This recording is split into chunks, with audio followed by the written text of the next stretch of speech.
আলাইকুম, কেমন আছেন সবাই? ইদানিং বাসা থেকে যখনই বের হওয়া হয়, শুধুমাত্র যদি কোনো ইম্পর্ট্যান্ট কাজ থাকে তাহলেই বাসা থেকে বের হওয়া হয়, না হলে একদমই বাসা থেকে বের হই না। তো খুবই ইম্পর্ট্যান্ট একটা কাজ ছিল, তো আমরা একটু বের হয়েছি, জাস্ট কয়েক ঘন্টার জন্য হবে। তো আমি বাসায় এসে আবার ইফতার রেডি করব, ইফতার টুকটাক রেডি করে রেখে তারপরেই বের হচ্ছি, কারণ বাসায় এসে বাকি ইফতার বানাতে হবে। তো দুপুর টাইমে বের হচ্ছিলাম, বাইরে এত পরিমাণ রোদ ছিল, আর ইদানিং মালয়েশিয়াতে এত গরম পড়ছে, গরমের আকাশ ফেটে যায় মনে হয়, এরকম অবস্থা, বা মাথা ফেটে যায় বলবো, গরমে প্রচুর পরিমাণে গরম। তো এই যে আমাদের একটা পছন্দের জায়গা দাতারান মার্ডেকা, এখান দিয়ে যাচ্ছিলাম। জায়গাটা আমার কাছে খুবই ভালো লাগে। তো এটার সামনে দিয়ে যাইনি, এটার সাইড দিয়ে আর কি যাচ্ছিলাম। তো একটু ভিডিও করে নিলাম। দিনের বেলা এই জায়গাটাতে খুব কমই আসা পড়ে। তো আমরা গিয়েছিলাম গোল্ডের দোকানে গিয়ে তো পুরাই মাথা নষ্ট। 424 রিঙ্গিত পার গ্রাম, 1 গ্রাম স্বর্ণের দাম 424 রিঙ্গিত, যেটা কিনা আপনারা বাংলা টাকায় যদি হিসাব করেন 424কে আপনারা 28 দিয়ে গুণ করে দেখবেন কীরকম হয়, 1 গ্রাম স্বর্ণের দাম আমি বলছি। তো এই অবস্থা।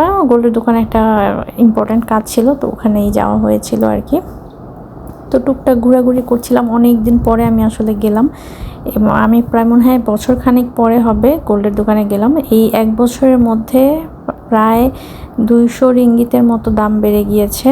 তো সেখানে মাথা পুরো ঘুরোচ্ছিল যে এই জীবনে মনে হয় না আর গোল্ড কখনো কিনতে পারবো কিনা জানি না, কারণ এইভাবে যদি দাম বাড়ে কিভাবে গোল্ড কিনবো বলেন। তো আমরা কাজটা শেষ করে বাসায় আসছিলাম, তো ভাবলাম যে টুকটাক তো বাসায় তো রেডি করেই আসছি, দেখি ইফতারের জন্য কিছু নেওয়া যায় কিনা। তো রাস্তার পাশে তো এখন একদম জায়গায় জায়গায় মালয়েশিয়ার ইফতার বাজার বসা। তো ভাবলাম যে একটু নেমে দেখি কোনটা কি ভালো লাগে। এখানে এই যে ম্যান্ডি রাইস ছিল, ম্যান্ডি চিকেন, ম্যান্ডি রাইস, খুবই মজার এগুলা খেতে, কিন্তু এই টাইপের খাবার খাবো না আসলে। তা আমি একটু ঘুরে ঘুরে দেখছিলাম কি কি বসেছে। তো কিছুদিন আগেও তো আমরা এরকম ইফতার বাজার থেকে ইফতার কিনে খেয়েছি, খাবারগুলো অনেক মজা লেগেছে। আমি যখন ফার্স্ট মালয়েশিয়ায় আসছি তখন না আমি এই ধরনের খাবারগুলো খেতে পারতাম না, বা চিন্তা করতাম যে ওদের খাবার মনে হয় খেতে পারবো না, মিষ্টি মিষ্টি লাগে খাবার, আমাদের টেস্টের সাথে যায় না। তো এখন আস্তে আস্তে খেতে খেতে অনেক অভ্যাসও হয়ে গিয়েছে। আর অনেক খাবার আছে যে চিনতাম না যে খাবারটা কেমন হবে, তখন খাওয়াও হতো না, এখন চিনি, যার কারণে খেতে অনেক মজা। যেমন এই যে চিকেনটা দেখুন, এটা ঝাল ঝাল একটা চিকেন, যেটা কিনা একদম আমার টেস্টের সাথে যায়। ঝাল ঝাল খাবারটা আমার খুব পছন্দ, ঝাল হলে আমি সবই খেতে পারি বলতে গেলে। তো যার কারণে এই টাইপের খাবার এখন ভীষণ মজা লাগে। এখন আর বের হলে, আগে বাহিরে বের হলে মনে হতো আল্লাহ বাহিরে গিয়ে কী খাবো, ওরকম তো খাওয়ার কিছু পাই না বা ভালো লাগে না।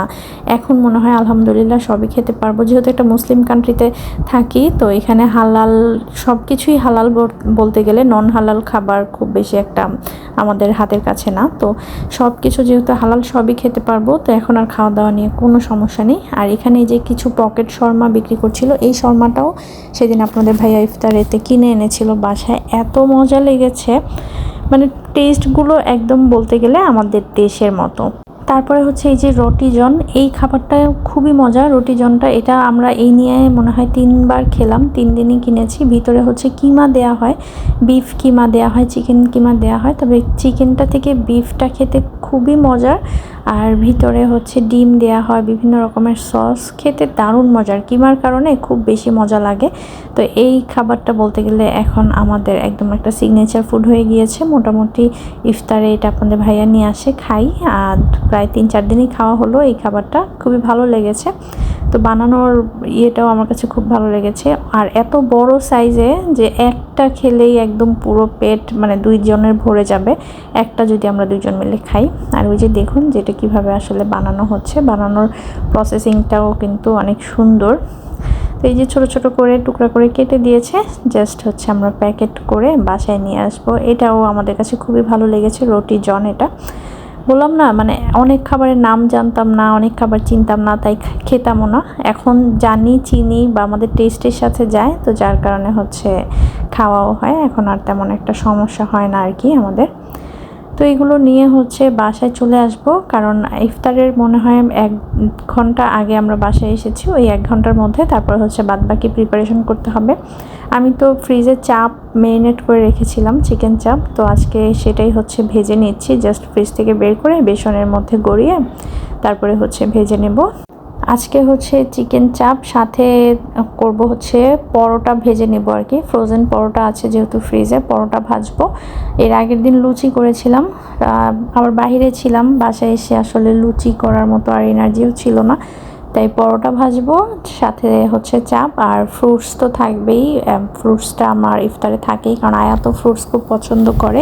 আর আমাদের বাইরে থেকে কিনে আনা ছিল রোটিজন, আর হচ্ছে শরবত ছিল, আর কয়েক রকমের ফ্রুটস। এই দিয়ে আলহামদুলিল্লাহ আমাদের 18 রোজার ইফতারটা হয়ে গিয়েছে। আর হ্যাঁ, আমি একটু রায়তাও কিন্তু বানিয়েছিলাম, যেহেতু চাপ খাবো, রায়তাটা না থাকলে আবার ভালো লাগবে না, তাই একটু শসার রায়তাও বানিয়ে নিয়েছিলাম।